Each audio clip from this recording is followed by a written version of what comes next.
Hello, welcome back to reading Leviticus chapters 11 through 15, I believe. I know I just seen it and I already forget. Yes, 11 through 15. Let's say the Lord's Prayer. Our Father who art in heaven, hallowed be thy name. Thy kingdom come, thy will be done, on earth as it is in heaven.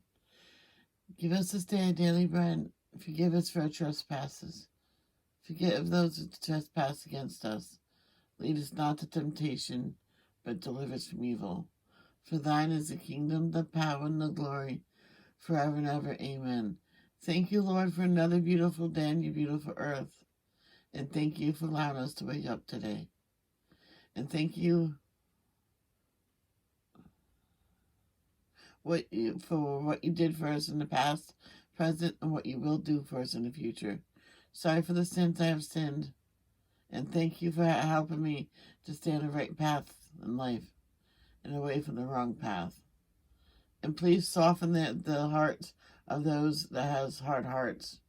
Let them soften their hearts so they can love again and be happy. In the name of Jesus, amen.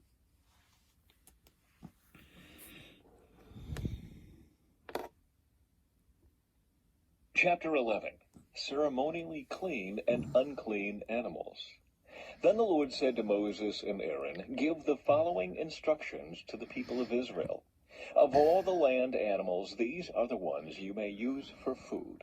You may eat any animal that has completely split hooves and chews the cud. You may not, however, eat the following animals that have split hooves, or that chew the cud, but not both.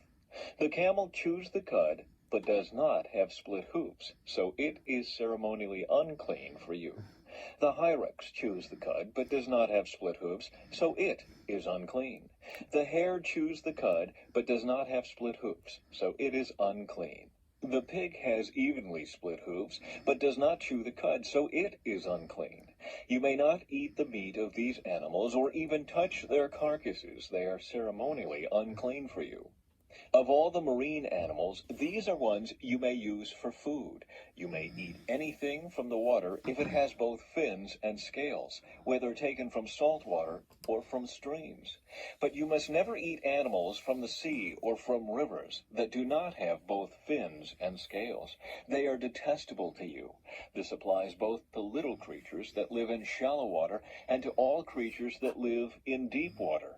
They will always be detestable to you. You must never eat their meat or even touch their dead bodies. Any marine animal that does not have both fins and scales is detestable to you. These are the birds that are detestable to you. You must never eat them: the griffin vulture, the bearded vulture, the black vulture, the kite, falcons of all kinds, ravens of all kinds, the eagle owl, the short-eared owl, the seagull, hawks of all kinds, the little owl, the cormorant, the great owl, the barn owl, the desert owl, the Egyptian vulture, the stork, herons of all kinds, the hoopoe, and the bat. You must not eat winged insects that walk along the ground. They are detestable to you. You may, however, eat winged insects that walk along the ground and have jointed legs so they can jump. The insects you are permitted to eat include all kinds of locusts, bald locusts, crickets, and grasshoppers. All other winged insects that walk along the ground are detestable to you. The following creatures will make you ceremonially unclean. If any of you touch their carcasses, you will be defiled until evening. If you pick up their carcasses, you must wash your clothes, and you will remain defiled until evening. Any animal that has split hooves that are not evenly divided, or that does not chew the cud, is unclean for you. If you touch the carcass of such an animal, you will be defiled. Of the animals that walk on all fours, those that have paws are unclean. If you touch the carcass of such an animal, you will be defiled until evening. If you pick up its carcass, you must wash your clothes, and you will remain defiled until evening. These animals are unclean for you. Of the small animals that scurry along the ground, these are unclean for you: the mole rat, the rat, large lizards of all kinds, the gecko, the monitor lizard, the common lizard, the sand lizard, and the chameleon. All these small animals are unclean for you. If any of you touch the dead body of such an animal, you will be defiled until evening. If such an animal dies and falls on something, that object will be unclean. This is true whether the object is made of wood, cloth, leather, or burlap. Whatever its use, you must dip it in water, and it will remain defiled until evening. After that, it will be ceremonially clean and may be used again. If such an animal falls into a clay pot, everything in the pot will be defiled, and the pot must be smashed. If the water from such a container spills on any food, the food will be defiled, and any beverage in such a container will be defiled. Any object on which the carcass of such an animal falls will be defiled. If it is an oven or hearth, it must be destroyed, for it is defiled, and you must treat it accordingly. However, if the carcass of such an animal falls into a spring or a cistern, the water will still be clean, but anyone who touches the carcass will be defiled. If the carcass falls on seed grain to be planted in the field, the seed will still be considered clean. But if the seed is wet when the carcass falls on it, the seed will be defiled.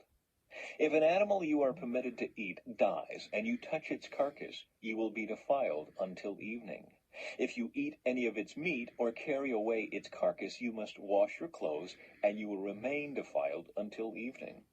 All small animals that scurry along the ground are detestable, and you must never eat them. This includes all animals that slither along on their bellies, as well as those with 4 legs and those with many feet. All such animals that scurry along the ground are detestable, and you must never eat them. Do not defile yourselves by touching them. You must not make yourselves ceremonially unclean because of them. For I am the Lord your God. You must consecrate yourselves and be holy, because I am holy.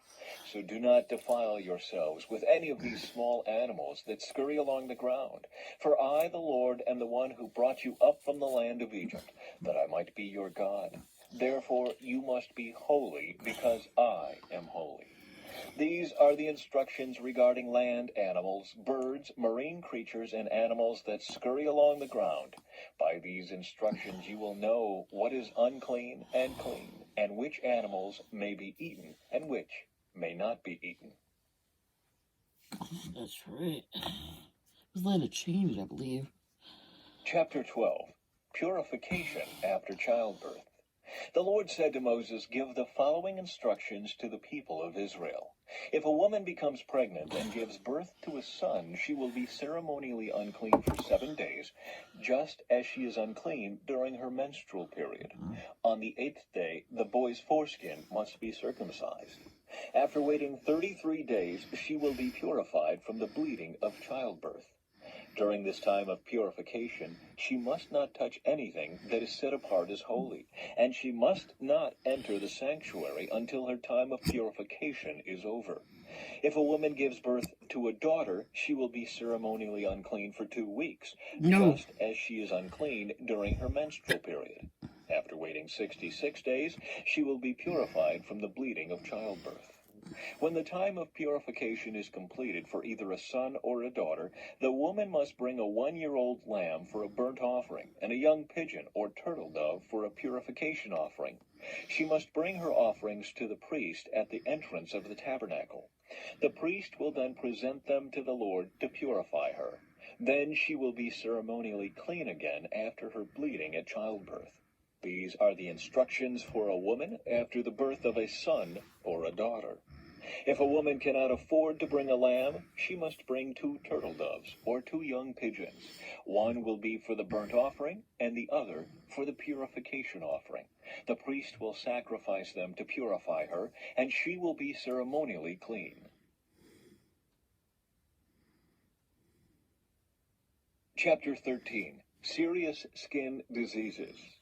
The Lord said to Moses and Aaron, "If anyone has a swelling or a rash or discolored skin that might develop into a serious skin disease, that person must be brought to Aaron the priest or to one of his sons. The priest will examine the affected area of the skin.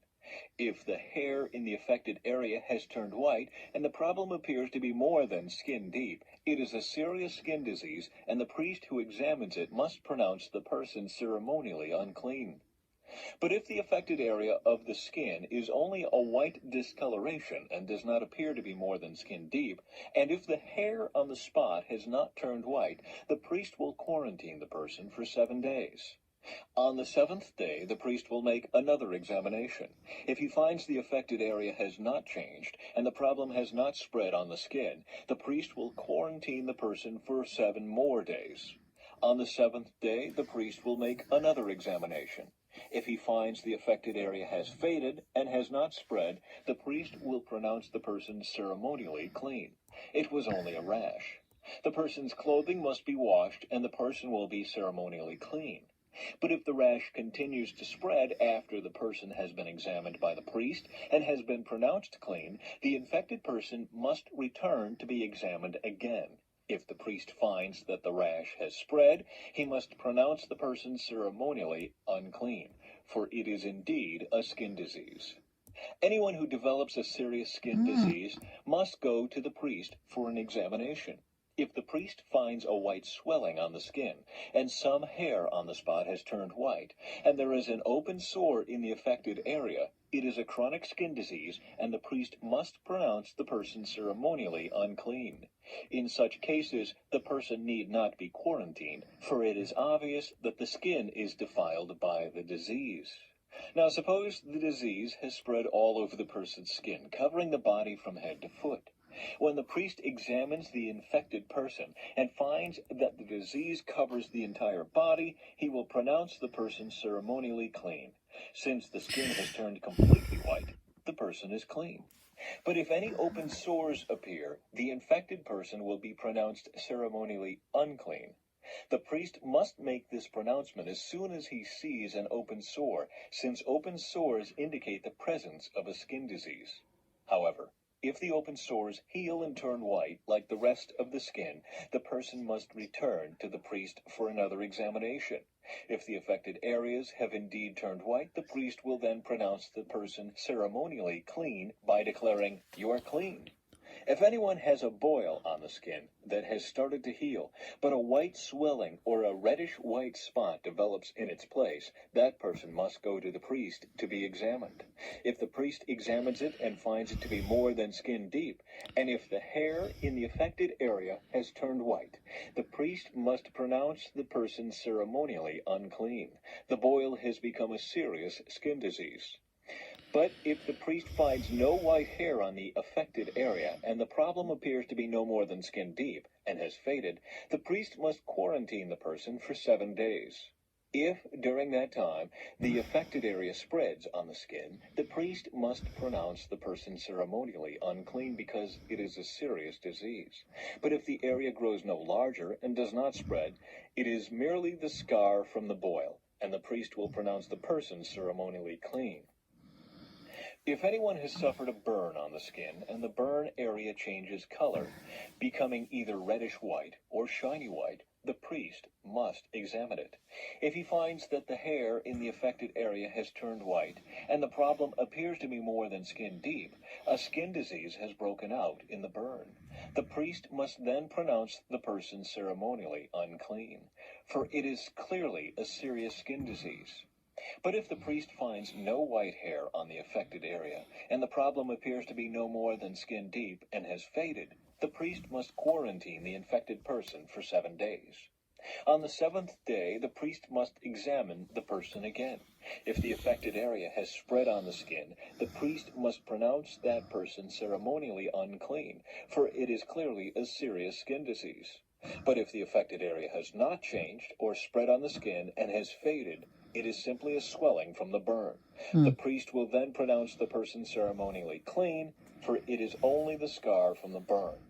If anyone, either a man or woman, has a sore on the head or chin, the priest must examine it. If he finds it is more than skin deep and has fine yellow hair on it, the priest must pronounce the person ceremonially unclean. It is a scabby sore of the head or chin. If the priest examines the scabby sore and finds that it is only skin deep, but there is no black hair on it, he must quarantine the person for 7 days. On the 7th day, the priest must examine the sore again. If he finds that the scabby sore has not spread, and there is no yellow hair on it, and it appears to be only skin deep, the person must shave off all hair except the hair on the affected area. Then the priest must quarantine the person for another 7 days. On the 7th day, he will examine the sore again. If it is not spread and appears to be no more than skin deep, the priest will pronounce the person ceremonially clean. The person's clothing must be washed, and the person will be ceremonially clean. But if the scabby sore begins to spread after the person is pronounced clean, the priest must do another examination. If he finds that the sore has spread, the priest does not need to look for yellow hair. The infected person is ceremonially unclean. But if the color of the scabby sore does not change and black hair has grown on it, it has healed. The priest will then pronounce the person ceremonially clean. If anyone, either a man or woman, has shiny white patches on the skin, the priest must examine the affected area. If he finds that the shiny patches are only pale white, this is a harmless skin rash, and the person is ceremonially clean. If a man loses his hair and his head becomes bald, he is still ceremonially clean. And if he loses hair on his forehead, he simply has a bald forehead. He is still clean. However, if a reddish-white sore appears on the bald area at the top or back of his head, this is a skin disease. The priest must examine him, and if he finds swelling around the reddish-white sore anywhere on the man's head, and it looks like a skin disease, the man is indeed infected with a skin disease and is unclean. The priest must pronounce him ceremonially unclean because of the sore on his head. Those who suffer from a serious skin disease must tear their clothing and leave their hair uncombed. They must cover their mouth and call out, "Unclean, unclean." As long as the serious disease lasts, they will be ceremonially unclean. They must live in isolation in their place outside the camp. Treatment of contaminated clothing. Now suppose mildew contaminates some woolen or linen clothing, woolen or linen fabric, the hide of an animal, or anything made of leather. If the contaminated area in the clothing, the animal hide, the fabric, or the leather article has turned greenish or reddish, it is contaminated with mildew and must be shown to the priest. After examining the affected spot, the priest will put the article in quarantine for 7 days. On the 7th day, the priest must inspect it again. If the contaminated area has spread, the clothing or fabric or leather is clearly contaminated by a serious mildew and is ceremonially unclean. The priest must burn the item, the clothing, the woolen or linen fabric, or piece of leather, for it has been contaminated by a serious mildew. It must be completely destroyed by fire. But if the priest examines it and finds that the contaminated area has not spread in the clothing, the fabric, or the leather, the priest will order the object to be washed and then quarantined for 7 more days. Then the priest must examine the object again. If he finds that the contaminated area has not changed color after being washed, even if it did not spread, the object is defiled. It must be completely burned up, whether the contaminated spot is on the inside or outside. But if the priest examines it and finds that the contaminated area has faded after being washed, he must cut the spot from the clothing, the fabric, or the leather. If the spot later reappears on the clothing, the fabric, or the leather article, the mildew is clearly spreading, and the contaminated object must be burned up. But if the spot disappears from the clothing, the fabric, or the leather article after it has been washed, it must be washed again, then it will be ceremonially clean. These are the instructions for dealing with mildew that contaminates woolen or linen clothing or fabric or anything made of leather. This is how the priest will determine whether these items are ceremonially clean or unclean.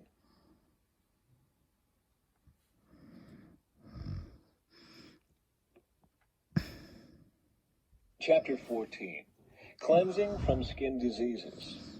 And the Lord said to Moses, "The following instructions are for those seeking ceremonial purification from a skin disease.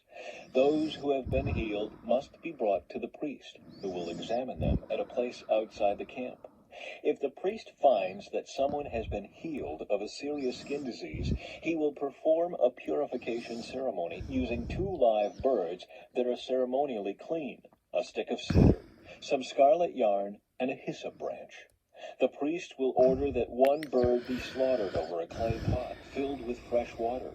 He will take the live bird, the cedar stick, the scarlet yarn, and the hyssop branch, and dip them into the blood of the bird that was slaughtered over the fresh water. The priest will then sprinkle the blood of the dead bird 7 times on the person being purified of the skin disease. When the priest has purified the person, he will release the live bird in the open field to fly away. The persons being purified must then wash their clothes, shave off all their hair, and bathe themselves in water.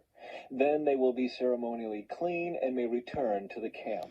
However, they must remain outside their tents for 7 days. On the 7th day, they must again shave all the hair from their heads, including the hair of the beard and eyebrows. They must also wash their clothes and bathe themselves in water. Then they will be ceremonially clean. On the 8th day, each person being purified must bring 2 male lambs and a 1-year-old female lamb, all with no defects, along with a grain offering of 6 quarts of choice flour moistened with olive oil and a cup of olive oil. Then the officiating priest will present that person for purification, along with the offerings, before the Lord at the entrance of the tabernacle. The priest will take one of the male lambs and the olive oil and present them as a guilt offering, lifting them up as a special offering before the Lord. He will then slaughter the male lamb in the sacred area where sin offerings and burnt offerings are slaughtered. As with the sin offering, the guilt offering belongs to the priest. It is a most holy offering. The priest will then take some of the blood of the guilt offering and apply it to the lobe of the right ear, the thumb of the right hand, and the big toe of the right foot of the person being purified. Then the priest will pour some of the olive oil into the palm of his own left hand. He will dip his right finger into the oil in his palm and sprinkle some of it with his finger 7 times before the Lord. The priest will then apply some of the oil in his palm over the blood from the guilt offering that is on the lobe of the right ear, the thumb of the right hand, and the big toe of the right foot of the person being purified. The priest will apply the oil remaining in his hand to the head of the person being purified. Through this process, the priest will purify the person before the Lord. Then the priest must present the sin offering to purify the person who was cured of the skin disease. After that, the priest will slaughter the burnt offering and offer it on the altar along with the grain offering. Through this process, the priest will purify the person who was healed, and the person will be ceremonially clean.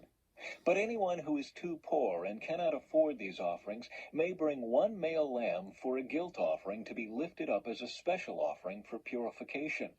The person must also bring 2 quarts of choice flour moistened with olive oil for the grain offering and a cup of olive oil. The offering must also include 2 turtle doves or 2 young pigeons, whichever the person can afford. One of the pair must be used for the sin offering and the other for a burnt offering. On the 8th day of the purification ceremony, the person being purified must bring the offerings to the priest in the Lord's presence at the entrance of the tabernacle. The priest will take the lamb for the guilt offering, along with the olive oil, and lift them up as a special offering to the Lord. Then the priest will slaughter the lamb for the guilt offering. He will take some of its blood and apply it to the lobe of the right ear, the thumb of the right hand, and the big toe of the right foot of the person being purified. The priest will also pour some of the olive oil into the palm of his own left hand. He will dip his right finger into the oil in his palm and sprinkle some of it 7 times before the Lord. The priest will then apply some of the oil in his palm over the blood from the guilt offering that is on the lobe of the right ear, the thumb of the right hand, and the big toe of the right foot of the person being purified. The priest will apply the oil remaining in his hand to the head of the person being purified. Through this process, the priest will purify the person before the Lord. Then the priest will offer the 2 turtle doves, or the 2 young pigeons, whichever the person can afford. One of them is for a sin offering, and the other for a burnt offering, to be presented along with the grain offering. Through this process, the priest will purify the person before the Lord. These are the instructions for purification for those who have recovered from a serious skin disease, but who cannot afford to bring the offerings normally required for the ceremony of purification. Treatment of contaminated houses. Then the Lord said to Moses and Aaron, "When you arrive in Canaan, the land I am giving you as your own possession, I may contaminate some of the houses in your land with mildew. The owner of such a house must then go to the priest and say, 'It appears that my house has some kind of mildew.' Before the priest goes in to inspect the house, he must have the house emptied, so nothing inside will be pronounced ceremonially unclean. Then the priest will go in and examine the mildew on the walls. If he finds greenish or reddish streaks, and the contamination appears to go deeper than the wall's surface, the priest will step outside the door and put the house in quarantine for 7 days. On the 7th day, the priest must return for another inspection. If he finds that the mildew on the walls of the house has spread, the priest must order that the stones from those areas be removed. The contaminated material will then be taken outside the town to an area designated as ceremonially unclean.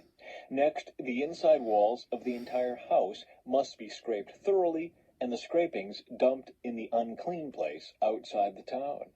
Other stones will be brought in to replace the ones that were removed, and the walls will be replastered. But if the mildew reappears after all the stones have been replaced, and the house has been scraped and replastered, the priest must return and inspect the house again. If he finds that the mildew has spread, the walls are clearly contaminated with a serious mildew, and the house is defiled. It must be torn down, and all its stones, timbers, and plaster must be carried out of town to the place designated as ceremonially unclean. Those who enter the house during the period of quarantine will be ceremonially unclean until evening, and all who sleep or eat in the house must wash their clothing. But if the priest returns for his inspection and finds that the mildew has not reappeared in the house after the fresh plastering, he will pronounce it clean because the mildew is clearly gone. To purify the house, the priest must take 2 birds, a stick of cedar, some scarlet yarn, and a hyssop branch. He will slaughter one of the birds over a clay pot filled with fresh water. He will take the cedar stick, the hyssop branch, the scarlet yarn, and the live bird, and dip them into the blood of the slaughtered bird and into the fresh water. Then he will sprinkle the house 7 times. When the priest has purified the house in exactly this way, he will release the live bird in the open fields outside the town. Through this process, the priest will purify the house, and it will be ceremonially clean. These are the instructions for dealing with serious skin diseases, including scabby sores, and mildew, whether on clothing or in a house, and a swelling on the skin, a rash, or discolored skin. This procedure will determine whether a person or object is ceremonially clean or unclean. These are the instructions regarding skin diseases and mildew. This is going to be the last one, guys. Chapter 15, Bodily Discharges. The Lord said to Moses and Aaron, "Give the following instructions to the people of Israel. Any man who has a bodily discharge is ceremonially unclean. This defilement is caused by his discharge, whether the discharge continues or stops. In either case, the man is unclean. Any bed on which the man with the discharge lies, and anything on which he sits, will be ceremonially unclean. So if you touch the man's bed, you must wash your clothes and bathe yourself in water, and you will remain unclean until evening. If you sit where the man with the discharge has sat, you must wash your clothes and bathe yourself in water, and you will remain unclean until evening. If you touch the man with the discharge, you must wash your clothes and bathe yourself in water, and you will remain unclean until evening. If the man spits on you, you must wash your clothes and bathe yourself in water, and you will remain unclean until evening. Any saddle blanket on which the man rides will be ceremonially unclean. If you touch anything that was under the man, you will be unclean until evening. You must wash your clothes and bathe yourself in water, and you will remain unclean until evening. If the man touches you without first rinsing his hands, you must wash your clothes and bathe yourself in water, and you will remain unclean until evening. Any clay pot the man touches must be broken, and any wooden utensil he touches must be rinsed with water. When the man with the discharge is healed, he must count off 7 days for the period of purification. Then he must wash his clothes and bathe himself in fresh water, and he will be ceremonially clean. On the 8th day he must get 2 turtle doves or 2 young pigeons, and come before the Lord at the entrance of the tabernacle, and give his offerings to the priest. The priest will offer one bird for a sin offering and the other for a burnt offering. Through this process, the priest will purify the man before the Lord for his discharge. Whenever a man has an emission of semen, he must bathe his entire body in water, and he will remain ceremonially unclean until the next evening. Any clothing or leather with semen on it must be washed in water, and it will remain unclean until evening. After a man and a woman have sexual intercourse, they must each bathe in water, and they will remain unclean until the next evening. Whenever a woman has her menstrual period, she will be ceremonially unclean for 7 days. Anyone who touches her during that time will be unclean until evening. Anything on which the woman lies or sits during the time of her period will be unclean. If any of you touch her bed, you must wash your clothes and bathe yourself in water, and you will remain unclean until evening. If you touch any object she has sat on, you must wash your clothes and bathe yourself in water, and you will remain unclean until evening. This includes her bed or any other object she has sat on. You will be unclean until evening if you touch it. If a man has sexual intercourse with her and her blood touches him, her menstrual impurity will be transmitted to him. He will remain unclean for 7 days, and any bed on which he lies will be unclean. If a woman has a flow of blood for many days that is unrelated to her menstrual period, or if the blood continues beyond the normal period, she is ceremonially unclean. As during her menstrual period, the woman will be unclean as long as the discharge continues. Any bed she lies on and any object she sits on during that time will be unclean, just as during her normal menstrual period. If any of you touch these things, you will be ceremonially unclean. You must wash your clothes and bathe yourself in water, and you will remain unclean until evening. When the woman's bleeding stops, she must count off 7 days. Then she will be ceremonially clean. On the 8th day, she must bring 2 turtle doves or 2 young pigeons and present them to the priest at the entrance of the tabernacle. The priest will offer one for a sin offering and the other for a burnt offering. Through this process, the priest will purify her before the Lord for the ceremonial impurity caused by her bleeding. This is how you will guard the people of Israel from ceremonial uncleanness. Otherwise they would die, for their impurity would defile my tabernacle that stands among them. These are the instructions for dealing with anyone who has a bodily discharge, a man who is unclean because of an emission of semen, or a woman during her menstrual period. It applies to any man or woman who has a bodily discharge, and to a man who has sexual intercourse with a woman who is ceremonially unclean. And that is it for today. Hope you gained something from this. God loves you no matter what. Love, don't judge. Peace out.